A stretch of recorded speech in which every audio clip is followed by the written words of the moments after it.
বাড়িতে নিছে, বাড়িতে নিয়ে আমারে মারপিট করছে, অজ্ঞান করছে। চুল কাটছে দেন আমি কইতে পারি না।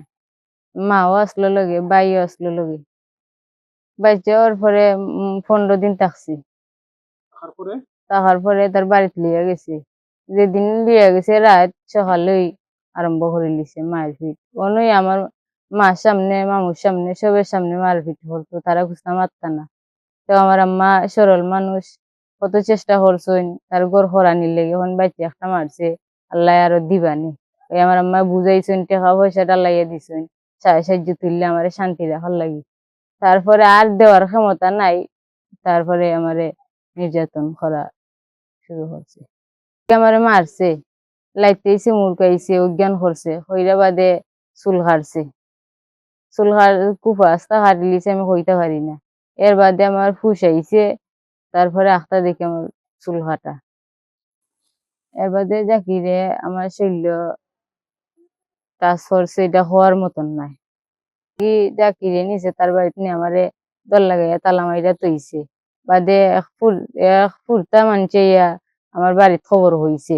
বাদে আমার আম্মা গেছেন, দাদি গেছেন, তারা লাফা পড়ছে।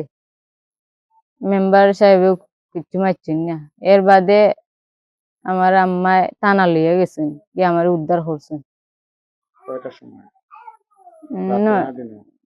রাত ৯টা হইব। আমার শরীরে ঠিক হইছে না। আমার ৭ মাসের একটা বাচ্চা মারা গেছে, চুল কাটছে। আমার শরীরে অসুস্থ, আমি ঠিক মতো খাওয়া দাওয়া করতে পারি না। আমার চলার মতোই ক্ষমতা নাই, এমন মারপিট করছে। তোমার দাবি কিটা? আমার দাবি আমি বাংলাদেশ সরকারের কাছে বিচার চাই। আমি সুস্থ বিচার চাই, যেমনি আমি সুস্থভাবে চলাফেরা করতে পারি। ফোন দিয়া আমরা হুমকি দে, মারি লিব, ধরি লিব। আমার যে কোনো সময় আমার মারি লিতে পারে। বাঙ্গা করে থাকি, কোনো নিরাপত্তা নাই। তারে দইরা রাখতে পারি না, দরা দুইয়াতে দুঃখা লইয়া বারে যে আমরা হরি বরে বানতো। মেম্বার দাইছো আমি ৮ টানছি, আমার নাতিন দেখে যাও। মেম্বার হল যাও, তোমার গাঁওটাকে লইয়া মানুষ। আমি তুমি মেম্বার হয়েছো কিতার লাগি? আমি গাঁওটাকে আনতা মানুষ, তুমি মেম্বার তুইয়া।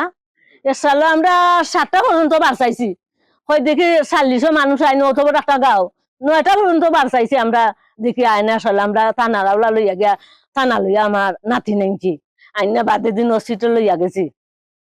অত্যাচারী করছে, চুল কাটছে, দাদি কাটছে, খাঞ্চি দিয়ে কাটছে। ও একবার তার মারে লইয়া, বোনটারে লইয়া, দেওটারে লইয়া চুল টুল সব কাটছে। একটা চাকু দিয়ে খাঞ্চি দিয়ে আতি উঠে সব কাজ করলিছে। মেয়েটা আমার অসুস্থ বেশি। আমি পড়ার খাই না, ডাক্তারি করাইছি। আমি পড়ার বাড়ি কাম করিতে খাই।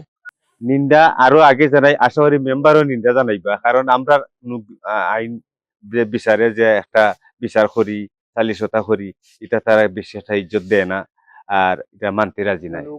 ঘটনার পর ভিকটিম যে আখি, ওনার মা বাদী হয়ে জগন্নাথপুর থানায় একটি মামলা দায়ের করছে।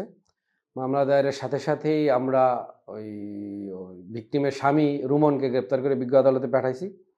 ঘটনাটি তদন্ত চলছে, যদি আরও কেউ ওর সাথে জড়িত থাকে সবাইকে গ্রেপ্তার করে বিচারের ব্যবস্থা করা হবে।